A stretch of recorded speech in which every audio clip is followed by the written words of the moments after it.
There I lay, face up in the cool morning's dew-covered grass, waiting for a whistle I knew would come at any second. Knowing full well Anthony Harrell was a couple yards away on the ground waiting for the same. The foreign objects that rest upon my shoulders and head weighed me down and unbalanced my awaiting body.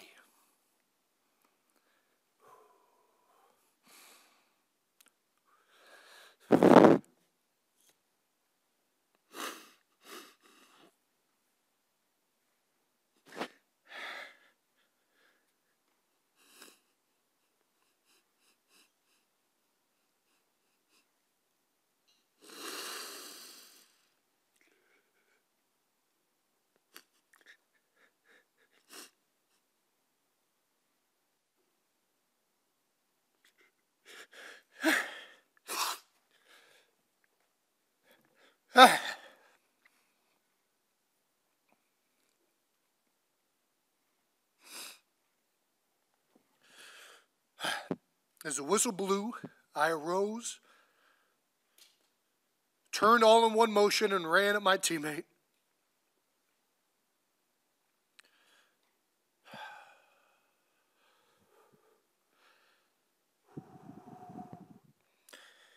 It isn't even the collision I remember most,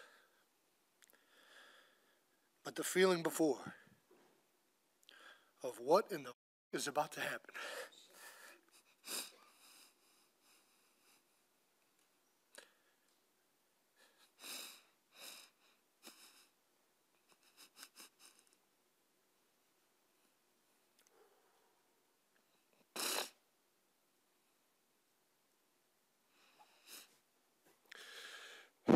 How is it going to feel? Will I win?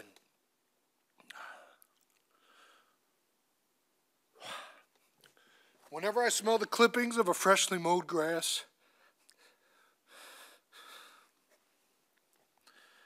I am brought back to this day.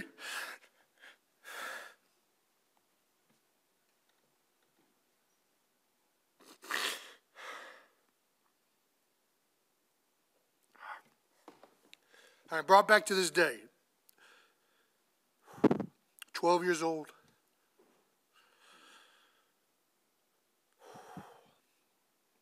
Roxborough Middle School, first day in pads. I've been asked many times, why did I choose football? What drew me to the game? And I never have an answer that gets it right. The best way I can explain it is what draws you to your favorite song, your favorite book.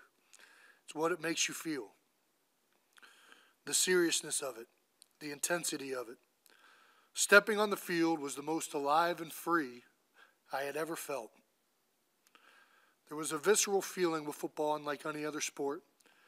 The hairs on my arms would stand up. The hairs on my arms would stand up. I could hit somebody, run around like a crazed lunatic, and then get told, good job. I loved football.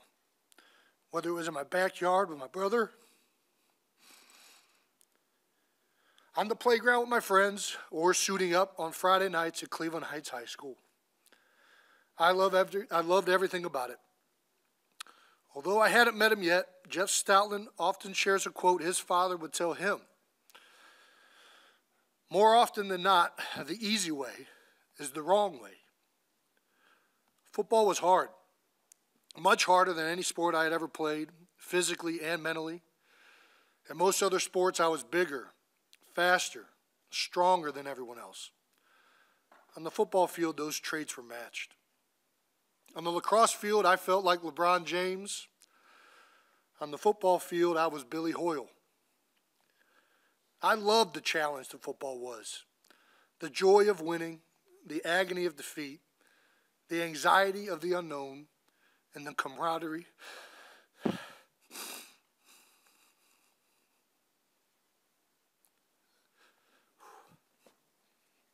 of my teammates. I'd like to thank my high school football coaches, Mike Jones, Damian Creel, Kahari Hicks, and Gary Robolewski. Coach Robo, you know who you are. My hockey coaches, Kirk Gunther, Steve Bogus, And Eddie Babcock's and my lacrosse coaches, Felipe Quintana and Ben Beckman. I'd also like to thank my band teacher, Brett Baker. All of you taught me countless lessons and put up with a very young, rambunctious kid that was full of immaturity, stupidity, and cockiness. I would without question not be where I am today without your efforts with me and the countless other children you served in my brother and I's hometown, Cleveland Heights. From Cleveland Heights, I entered the University of Cincinnati as a walk-on. As a linebacker, I had no idea what to expect, but scenes from Rudy would often race in my mind. It became apparent immediately that walk-ons would have to fight harder for their opportunities than the rest of the team. I had no stars, no investment from the team or the coaches. I'd have to earn everything, and that's good because I had no clue what hard work was yet. Knowing that I had to earn my respect every day made me committed like never before. In my first college weightlifting session, graduate assistant Jordan Roth put me through the hardest weightlifting session I had ever been through. At the end of it, he said if I could walk around the perimeter of the weight room holding my hands above my head, I could leave. And if I couldn't hold my hands above my head, I'd have to stay and clean the whole weight room. That entire year, I found out later that cleaning the weight room was something I would get used to. That entire year I consider a blessing. D'Antonio ran a tough program, the weight room was even tougher, and I redefined in my mind what working hard actually was. They pushed me into areas of fatigue I didn't know I had, and for that experience I am forever grateful to all of them.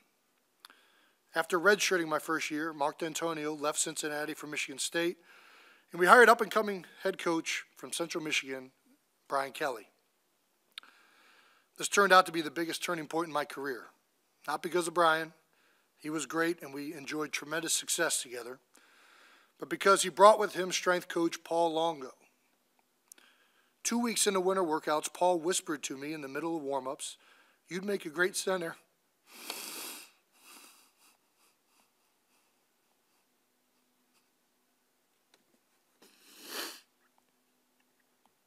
I shrugged it off. Offensive line, never in a million years did I think I'd play that position. Paul was different. As opposed to working guys into the ground, his motto was work smarter, not harder. His main goal was to improve us as athletes and make us stronger, faster, more explosive. He didn't care about anything else. Once during a conditioning drill, I saw a teammate struggling to keep up during a run, so I slowed down to encourage him. And he yelled at me. He said, "You run this exercise the best you can. Lead from the front. It's my job to take care of the back." Paul moved me to offensive line that spring.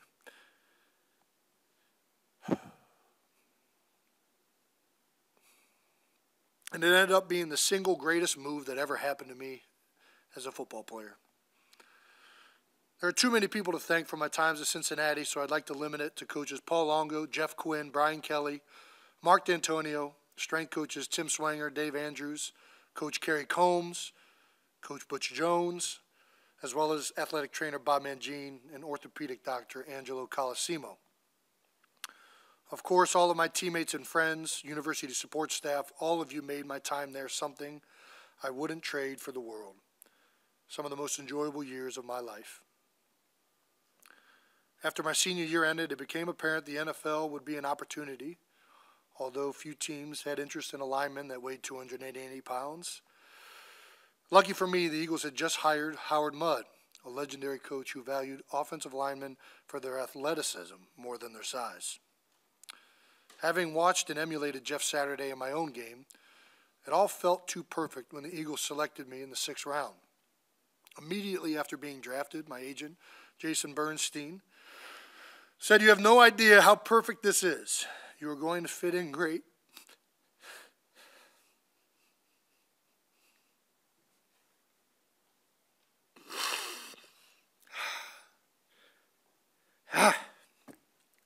Come on. You're going to fit in great in Philadelphia. This is your kind of town.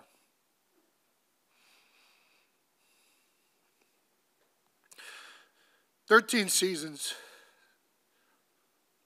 in Philadelphia. And I look back on a career filled with ups and downs.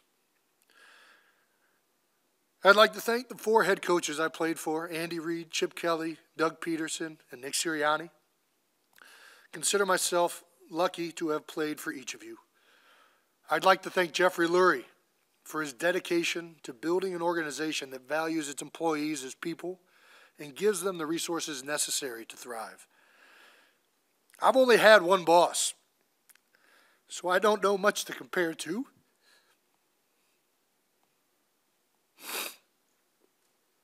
But Jeffrey always made it a point to show his appreciation and love for his players on and, more importantly, off the field.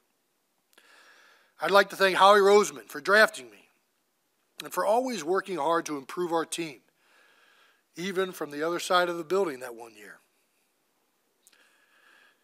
Whether it be coaches, players, salary cap, or the numerous other things you control, you work tirelessly and calculatedly to improve this organization. I'd like to thank Big Dom DeSandro, truly the life force of this organization. No one gives more time and energy to this team. At the drop of a hat, Dom is by your side. My family and I give our sincerest thank yous for always treating us with dignity and assistance. There are so many teammates, coaches, support staff, trainers, equipment, cafeteria workers. You guys have no idea the amount of people in this building it takes to assist our players and me.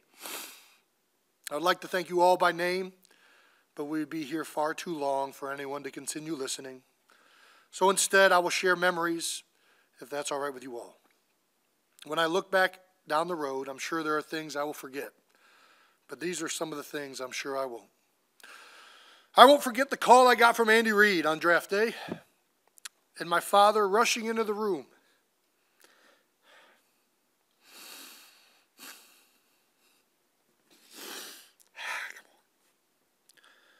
With tears streaming down his face as his son's dreams had just been realized.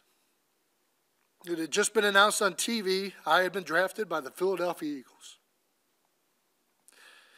And I won't forget 2 years later, that same man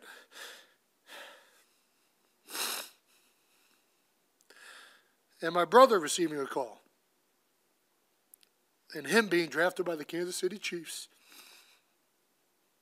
This time, the tears streaming down both my father and I's face as my brother had just realized his own.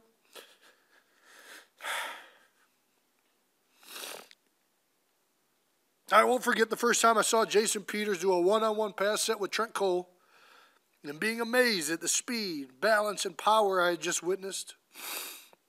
It reminded me or looked like a grizzly bear wrestling a panther. It was so impressive it made me question if I was good enough to play in this league. I watched the next couple guys go and thought, okay, I can do this. I won't forget Thirsty Thursdays at 879, a bar owned by Brent Selleck and Todd Harrimans that stayed open a whole 6 months because nobody paid for a drink. Poor business practices indeed. That bar may have closed quickly, but the friendships it forged remain open to this day.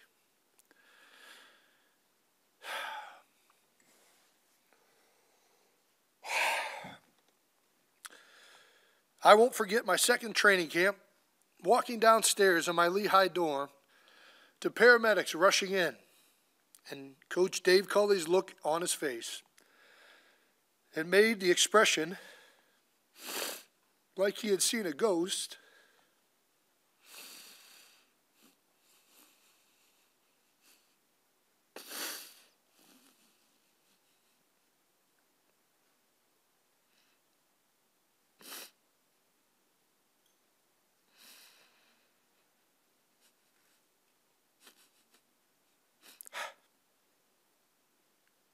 A whole lot clearer.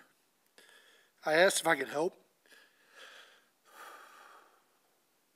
And he said, no, just go to practice. Come on. We would find out later at practice that Garrett Reed had passed away. Only a few hours after that, Andy addressed the team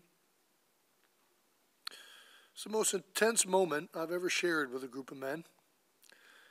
And the outpouring of support and love for my friend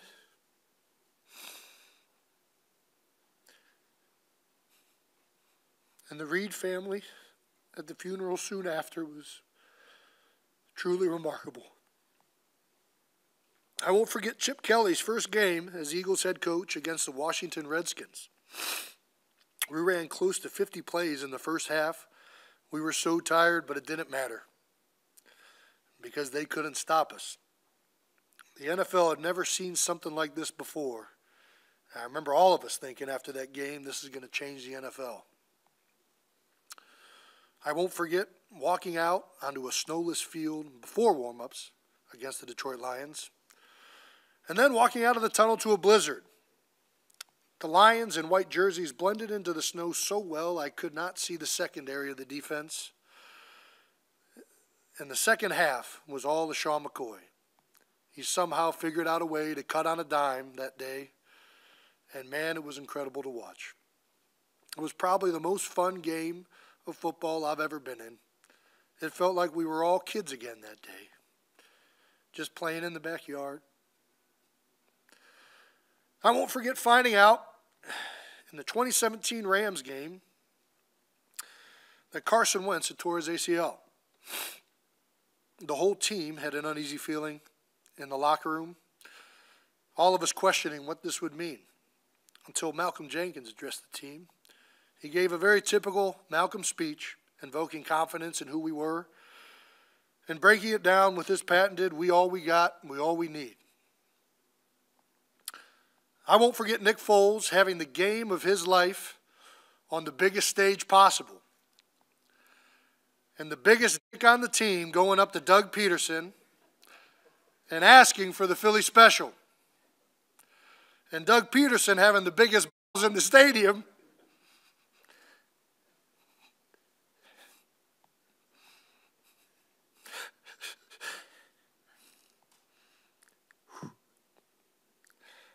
say, yeah, let's do it. And Brandon Graham finding a way to stop Tom Brady once, literally once. And the way the ball hung in the air on that last Hail Mary and how it felt like an eternity. Just looking, no sound registering, completely engulfed in the moment. When it finally landed, running onto the field, looking for a flag, anything that would mean it was over. We had done it. I won't forget the parade and what it meant to the city of Philadelphia. The joy it brought our community and the closure it gave to so many. The stories from fans that had been waiting generations for that moment fulfilled that triumph to another level. On the route, I remember meeting a woman with ashes of a dead relative whom she had promised wouldn't miss the parade if the Eagles had ever won it. A speech that had written itself and one that had symbolized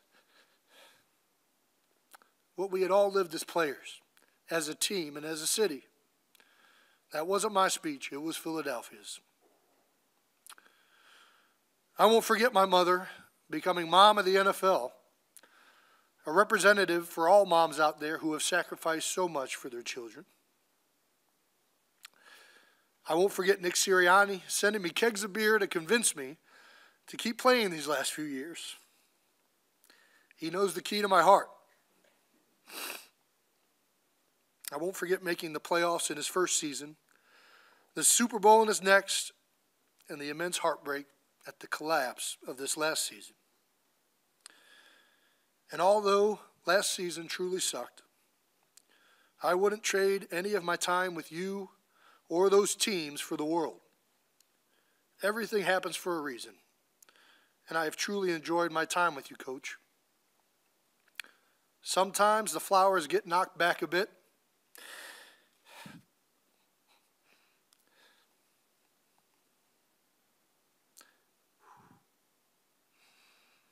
but the roots remain. And I can't wait to watch what reblossoms this next season.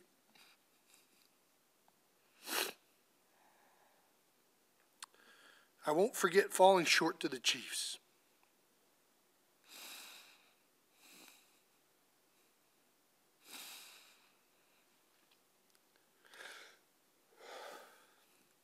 This is where it's going to go off the rails.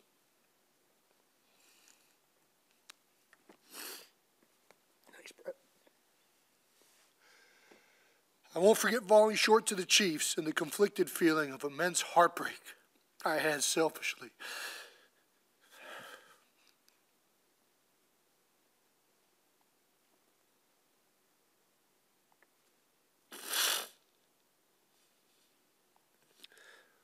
For myself and for my teammates. And at the same time, the amount of pride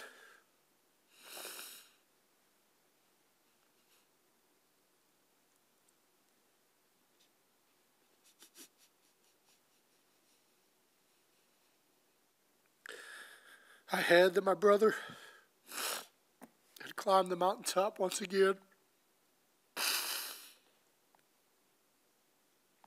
We have a small family.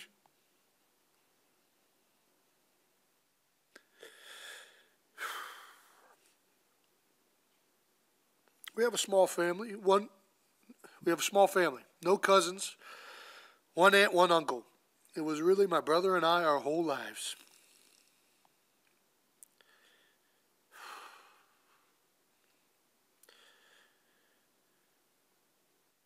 We did almost everything together. Competed, fought, laughed, cried,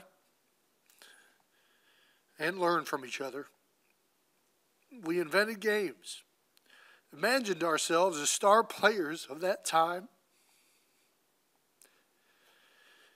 We'd envision making the winning plays day after day on Coleridge Road. We won countless Super Bowls in our minds before ever leaving the house. And when we weren't playing, we were at the other one's games, but seated in a lawn chair or a bench, a Capri Sun in our hand that Mom had packed, cheering during the game, and waiting outside afterward to celebrate a victory together or offer encouragement after a defeat. There is no chance I'd be here without the bond Travis and I share. It made me stronger, tougher, smarter, and taught me the values of cooperation, loyalty, patience, and understanding. It's only too poetic I found my career being fulfilled in the city of brotherly love. I knew that relationship all too well. Some people struggle to play in this city. They can't handle the booze, the media, or our fans.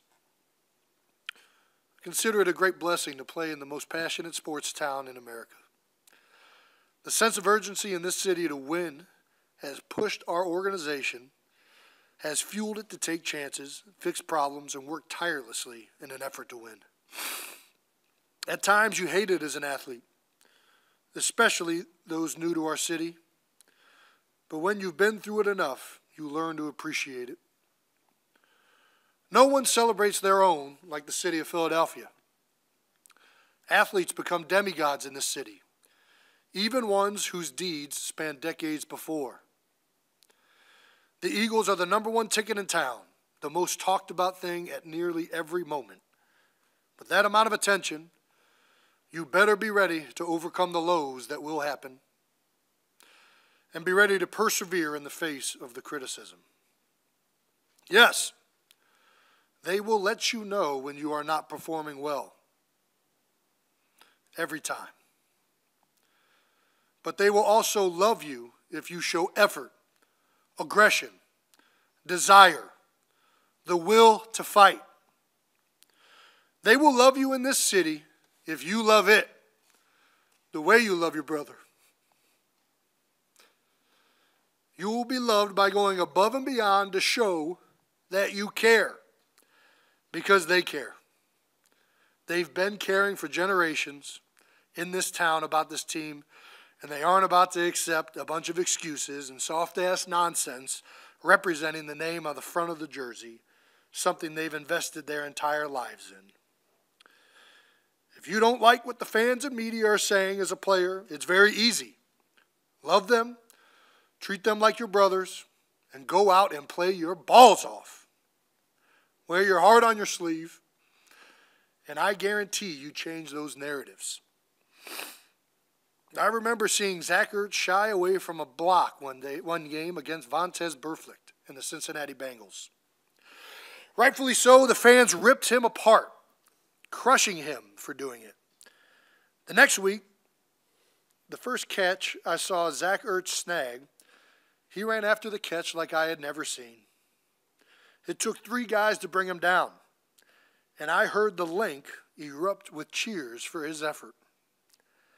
Today, you won't find a single Philadelphian with a bad word to say about Zach Ertz and the legacy he left behind. As players, you write the narratives.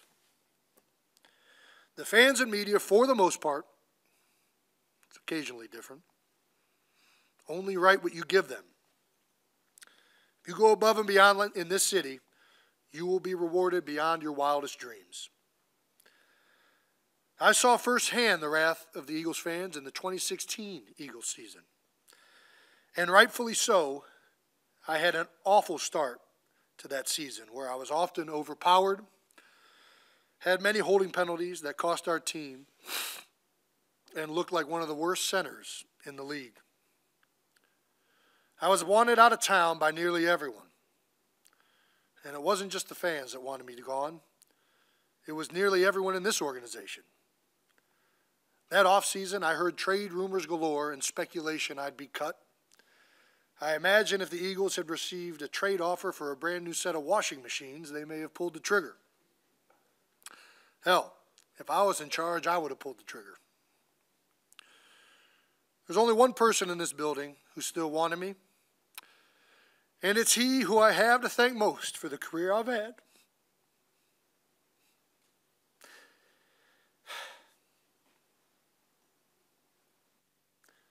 That's Jeff Stoutland.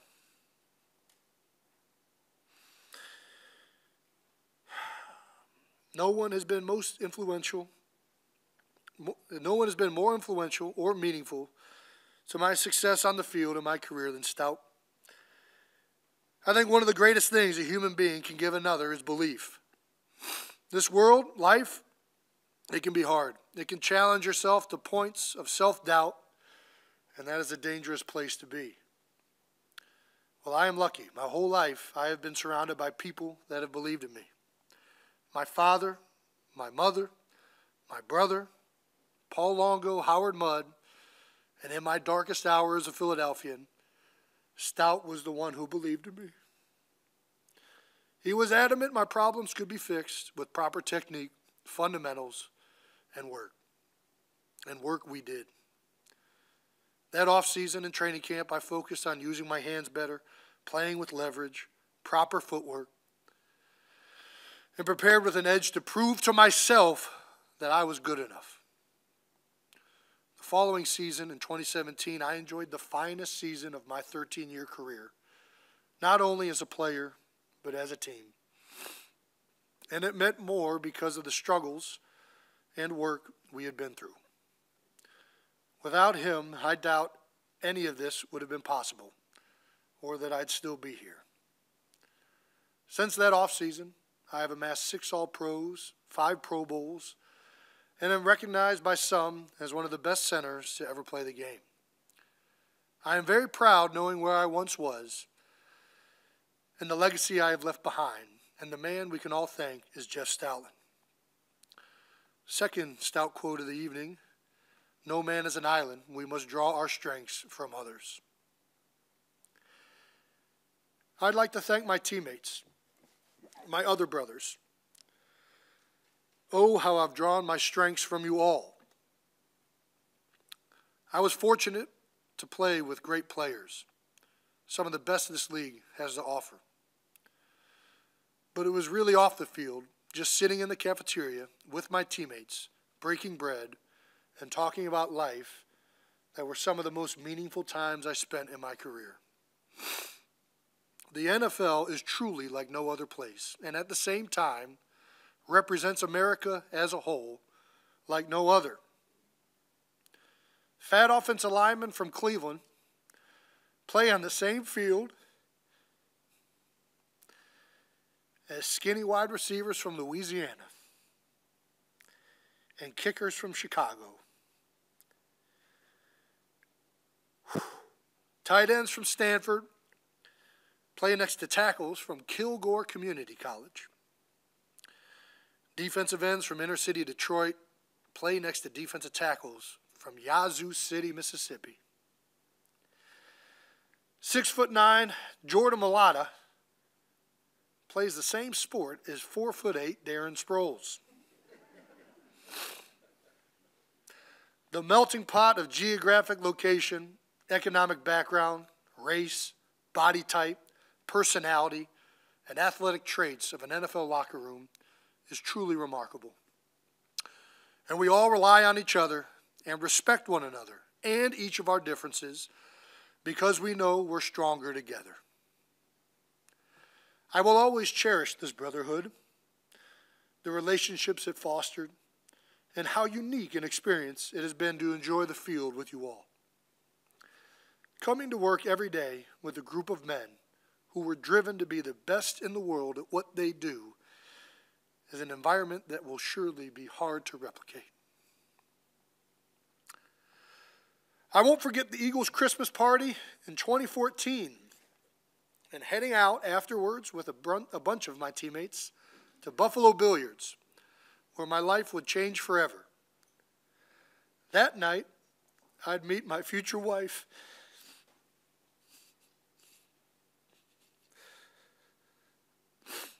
I still remember the moment she walked through the door. The first instance is burned in my retina. It was like she glided through the opening, an aura around her. Then she started talking. And I thought, man, is this what love feels like? She was beautiful and smart, serious yet playful. I knew it right away. I think it's no coincidence I have enjoyed my best years of my career with Kylie by my side. Every accolade I have ever received has come with her in my life. She has brought the best out of me through love, devotion, support, honesty, intelligence, and of course, a swift kick in the ass from time to time. She has also given me 3 beautiful girls and a life that increasingly brings me more fulfillment off the field than it does on. We've had a great run, Kai. I am a product of my upbringing. I think one of the best things a person can be in this world is a father. A father who is present, loving, devoted just may be the greatest gift a child could ask for in our society. And I have a damn good one. My father believed in me more than anyone. He believed in my brother, and whenever my own insecurities would arise or self-doubt would come in, he would stifle them with the warm embrace of belief, unwavering love and belief. My father worked in the steel industry in Cleveland for the majority of his life. I remember him taking me into a plant one time and standing in awe of the molten steel and watching a giant ladle containing a bunch of it hover over our heads just feet away. The heat radiated when the molten steel was in sight. And I remember thinking how utterly amazing my father's work was. He was the man and continues to be the man and father I strive to be. My mother was a part of a generation of females that was largely the first of their families to go to college. When deciding to go to college, her own father said he disagreed with the idea. He telling her instead she should become a secretary or be a wife. In fact, the only thing that convinced him into letting her go to college was my grandmother's insistence that my mother would find an educated man to settle down with, and that would mean more money for the family. Mom took the opportunity to go to college and graduated from the Ohio University, worked in banking for over 40 years, climbing the corporate ladder from teller to a VP, and was largely the breadwinner for our family. I like to think I got my toughness, aggression, and lunch pail mentality from my father. And from my mother, I learned the all too important lesson of never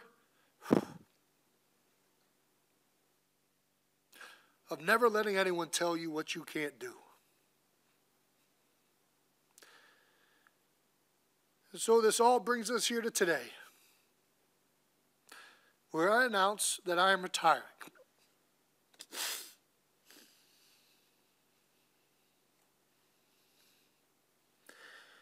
Where I announce I'm retiring from the NFL after 13 seasons with the Philadelphia Eagles.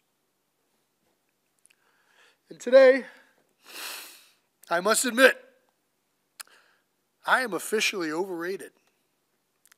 Vastly overrated. But fuck, it took a lot of hard work and determination getting here.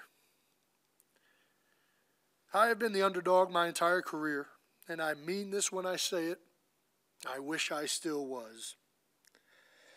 Few things gave me more joy than proving someone wrong. My mother used to tell people, and still says to this day, if you want Jason to do something, all you have to do is tell him he can't. And that was true in more ways than I care to admit. I relish doubters. They fueled a fire within. I suspect that comes from an upbringing where my parents would tell me, Jason, you can be anything in this world you want to, as long as you put your mind to it and work hard to achieve it. So whenever I was faced with doubt in my career, be it from fans, from coaches, even from my own teammates, the American dream would burn from deep inside my bones. Which leads to my last Jeff Stoutland quote. Hungry dogs run faster.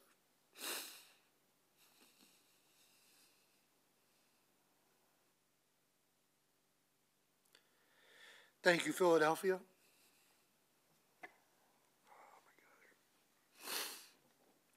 Thank you, Philadelphia. From the bottom of my heart, thank you for letting me represent this city and allowing me into your homes every Sunday.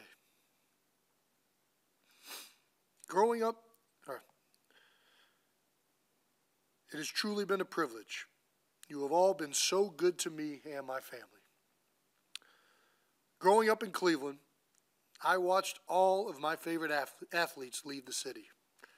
Hell, a whole team left the city. It has always been a goal of mine to play my whole career in one city. And I couldn't have dreamt a better one and a better fit if I tried. I don't know what's next, but I look forward to the new challenges and opportunities that await. And I know that I carry with me the lessons from my time here, and that forever.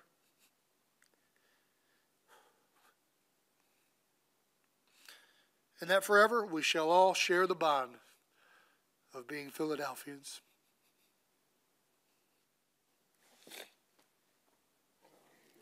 That's all I got.